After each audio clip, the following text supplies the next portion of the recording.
Welcome to the Living Lands, a mysterious island filled with adventure and danger. You can save the island and your soul from the forces threatening to tear them apart if you have the know-how to do so.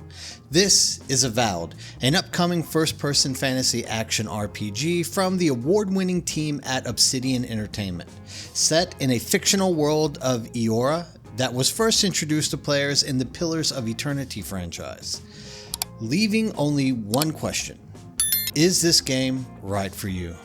To begin with, Avowed employs an open zone structure, dividing its world into interconnected, expansive areas rather than a single, continuous open world.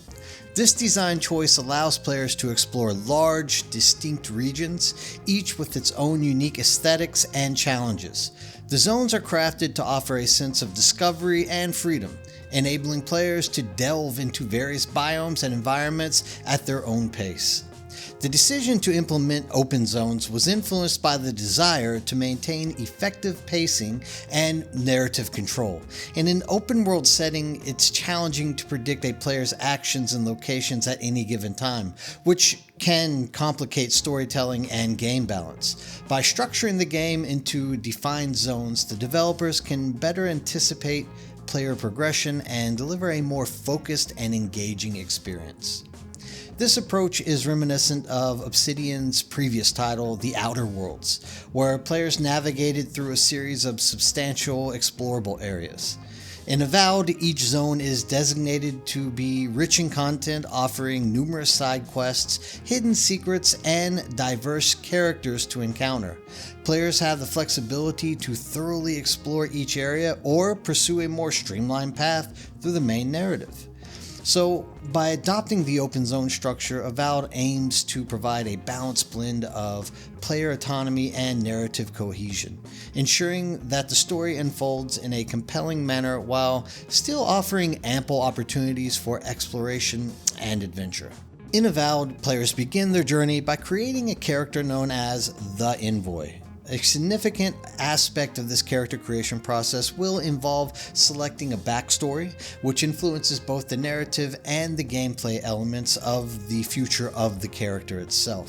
For instance, choosing a background as a war hero or an arcane scholar not only is going to shape the envoy's personal history, but it's also going to determine the starting weapons and any interactions that happen throughout the game. This initial choice will provide a foundation for the character's identity and kind of give you an idea of how to take the abilities in the near future.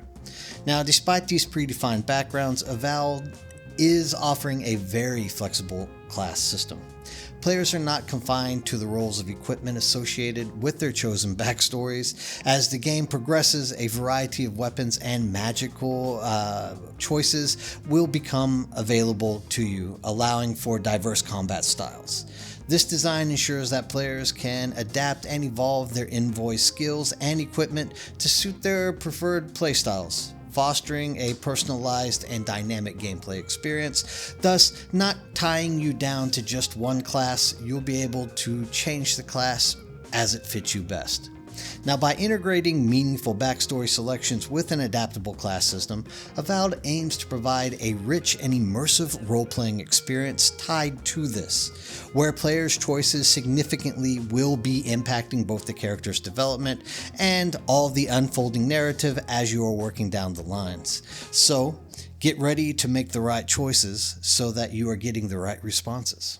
Now, one thing that is coming across to me as a huge surprise in Avowed is the combat itself. Not that everyone's reporting it to feel Elder Scrollsy, because it is a first-person RPG and it does look very much like Elder Scrolls, but people are actually saying that it's a step above that kind of combat. They say you can feel it's more impactful and more satisfying. The weapons are hitting harder, the spells are casting and causing more damage, and the physics of the NPCs that you are hitting with these spells and attacks are, reacting in ways that wouldn't have been the same in Elder Scrolls back in the day. Speaking of the spells, you're going to be starting off with basic fire, ice, electricity, but the real depth will come from the sheer variety of combat options that you're going to be given as you are developing, because as you will see very quickly, you can mix and match almost anything: swords, axes, great axes, pistols, wands, whatever it might be, a spell book with sword combo. You could probably choose depending on what kind of playstyle you are looking for. And the amount of damage will obviously be increased as you are upgrading stuff and you're getting into deeper levels of the game. Now, on top of your own personal combat, there's going to be companions, and you'll be able to get these companions via recruiting them sooner or later as you're making your way through the various quest lines that you are going to be given, and you will be able to at any given time have 2 of the 4 possible companions accompanying you whenever you're out in the world exploring and doing stuff. Now, you're going to be able to issue basic orders to these companions both in and out of combat via an action radial, so similar to Arc or whatnot, where you could, not whistling, but you'd be able to physically choose it to follow or attack or whatever according to the radial that will pop up on the screen. You'll also be able to use them while exploring to, say, interact with objects and help you solve puzzles inside of dungeons. In combat, companions are going to engage at will and are limited to specific modes of attack depending on what the companion skill actually is. So you have to kind of keep this in mind as you are making your way through and choosing which companions are going to help you through which combat situations, as some will want to tank while others will want to play ranged. So you're going to want to adjust your weapons according to what their skills and abilities actually are as well. Player has a number of quest-based interactions with companions as well. Each has their own personal story arc, so your interactions and dialogue with your companions can actually influence them down a particular course and shape the outcome of their actual story arc, which is kind of cool. Similar to maybe that of Star Wars SWTOR, where you are interacting with your companions and they're asking you for advice, or can they go take off and do this or that. I kind of have a feeling that it will be a similar situation here.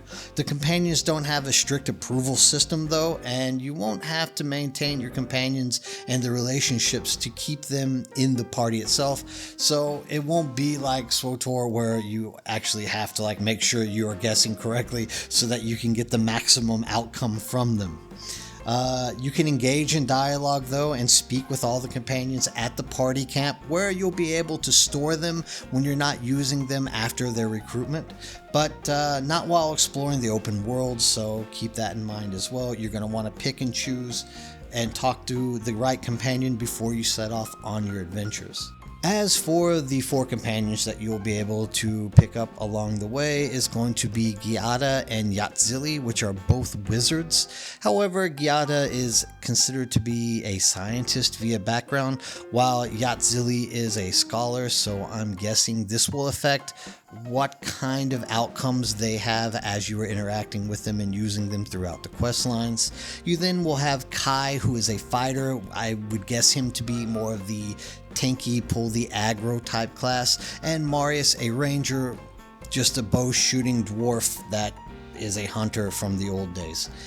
Each of these 4 companions are going to influence the way that you're playing, as mentioned earlier, so always keep in mind as you are going out into the world and adventuring exactly how these guys can be used and utilized to increase the efficiency of your gameplay.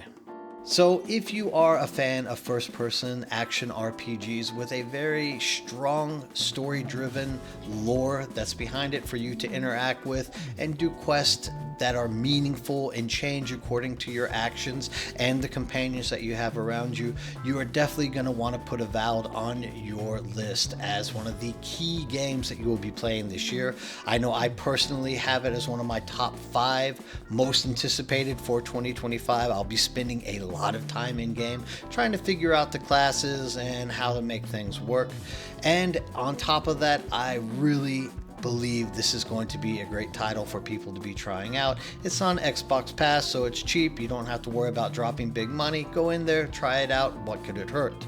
Also, what class are you expecting to play, or which companions do you think are going to be the most useful throughout the storyline? Let me know down below in the contents. And also remember to like and subscribe, hit that bell so that I can keep you up to date on all things gaming.